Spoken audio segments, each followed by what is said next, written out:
Samajwadi party के मुखिया अखिलेश यादव ने आजमगढ़ जनपद में लगातार 2 दिनों से कर रहे रैली का दौरा करते हुए आज बैठोली बाईपास के मैदान में विपक्ष पर जोरदार हमला करते हुए कहा कि करोड़ों रुपया चंदा लेने वाली की पोल खुल गई है। 25 मई को भाजपा गई।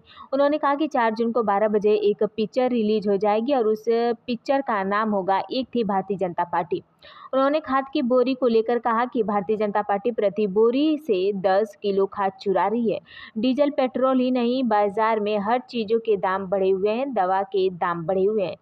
इनके भ्रष्टाचार की पोल खुल गई है, करोड़ों रुपए चंदा ले रहे हैं। उन्होंने जनता को धोखा दिया है। सपा मुखिया अखिलेश यादव ने अपने बयान में कहा कि मैं दलित मतदाताओं से अपील करना चाहता हूं कि बाबा साहब के द्वारा दिया गया जो संविधान है उसको दलितों ने हमेशा आगे बढ़ चढ़कर बचाने का काम किया है और इस बार भी वह लोकतंत्र और संविधान बचाने के लिए समाजवादी पार्टी के पक्ष में मतदान करेंगे।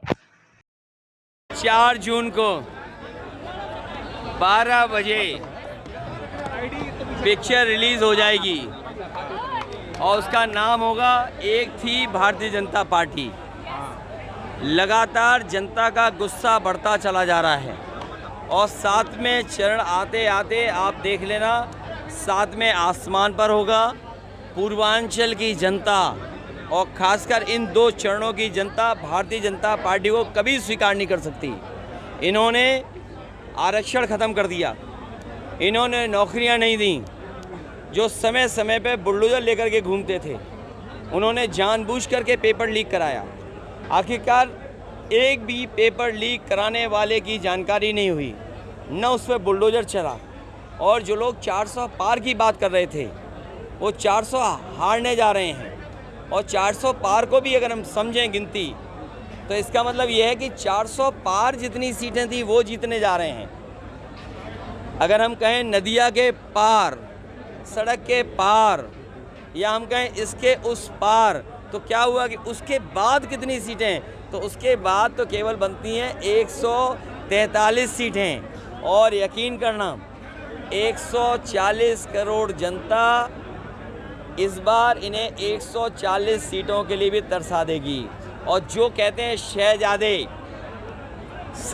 कहना थक नहीं रहे हैं। इस बार शहजादे उन्हें शह देने वाले हैं और ऐसी मात देंगे कि आप देखिएगा उनकी गिनती कहां पहुंच जाती है नीचे।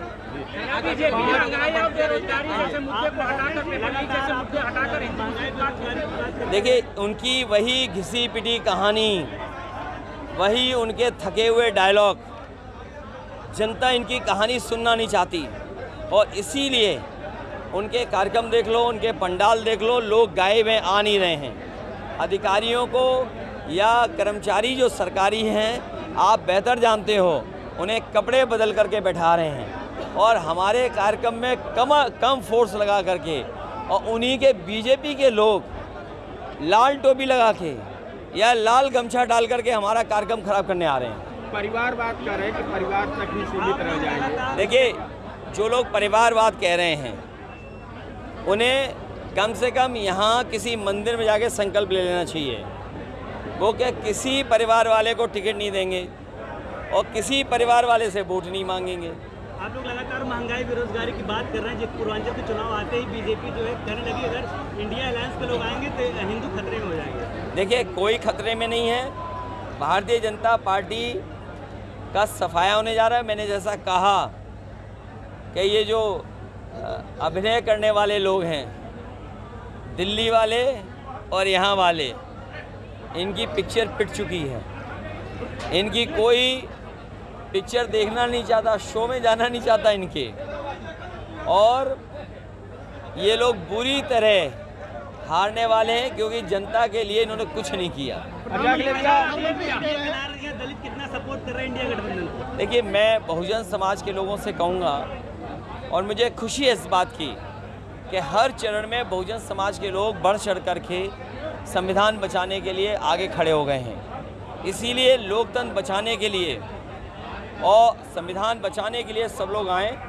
मैं बहुजन समाज से भी विशेष अपील करूँगा कि वो आएँ और बाबा साहब का दिया हुआ संविधान है उसको बचाएं। मोदी लगातार 2 बार दौरा कर चुके हैं और सीएम लगातार 3 बार दौरा कर करके गए हैं, उनका लगातार यही भाषण आता है कि सपा ने आजमगढ़ को आतंकगढ़ बना दिया था और हमने 10 साल में बहुत कुछ आजमगढ़ में बदला है। देखिए, इन दोनों नेताओं को कुछ दिखाई नहीं दे रहा है, पता नहीं क्या है। ये जो पूर्वांचल एक्सप्रेस वे है, आपसे बेहतर कौन जानेगा। यहाँ का मेडिकल कॉलेज है, यहाँ की हवाई पट्टी है, यहाँ का एग्रीकल्चर कॉलेज है, यहाँ पे सब स्टेशंस हैं, जिला अस्पताल है, 100 बेड हॉस्पिटल हैं, एम्बुलेंस है आपके, और तमाम सुविधाएं जो दी गई थी वो समाजवादियों की देन है। भीड़ को देख के क्या लग रहा है आजमगढ़ में? सब प्रधानमंत्री ये कह रहे हैं। अच्छा, भटौली गांव के लोगों का भी बहुत बहुत धन्यवाद। भटौली गांव के लोगों का धन्यवाद जो हमेशा अपनी जगह देते हैं जहां कार्यक्रम का आयोजन होता है। भटौली की जनता को धन्यवाद, जब भी कार्यक्रम हुआ है हमारी पार्टी के पक्ष में परिणाम आया है। ये शुभ जगह है।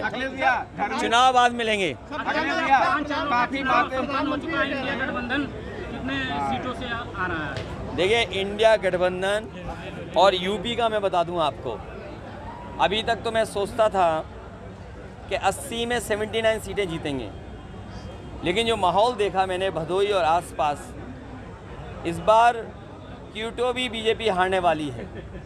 और क्यूटो को हराने वाले कोई नहीं है, उनके अपने लोग हैं जो हरा रहे हैं उन्हें। आजमगढ़ पे बार बार आरोप लगता है कि यहाँ पे गतिविधियाँ जो भी थी उनके सहयोगी आप थे, उनको घर मकान नहीं मिलता था, हमने उनको मकान दिया, संगीत आप दिया। ये बताओ, कोई मुख्यमंत्री केस वापस नहीं ले सकता है। हालांकि हमारे मुख्यमंत्री विशेष थे जिन्होंने अपने केस वापस लिए। अंतोगत्वा कोर्ट तय करता है। इन्हें बताना चाहिए कि पेपर लीक में इतने नौजवान नौकरी करना चाहते थे, आपने उनका जीवन क्यों बर्बाद कर दिया।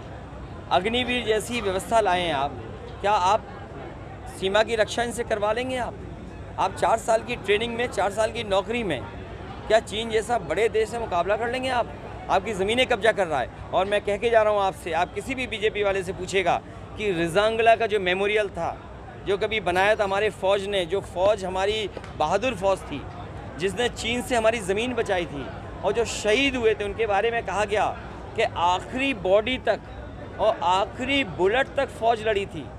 आखिरी आदमी जो फ़ौज का था वो भी लड़ा और आखिरी बुलेट तक वो लड़ाई चली थी। दुनिया में ऐसी लड़ाई नहीं हुई, उसमें हमारे फ़ौज के लोगों ने ज़मीन बचाई थी। वो बहादुर फ़ौजियों के याद में मेमोरियल बना था, वो मेमोरियल छीन लिया चीन ने। लेकिन हमारे ये बहादुर लोग, बीजेपी के लोग चुप बैठे हुए हैं। क्या इनके पास है? इसलिए मैं कह रहा हूँ, मंत्रिमंडल तो बदलेगा ही बदलेगा, मीडिया मंडल भी बदलेगा।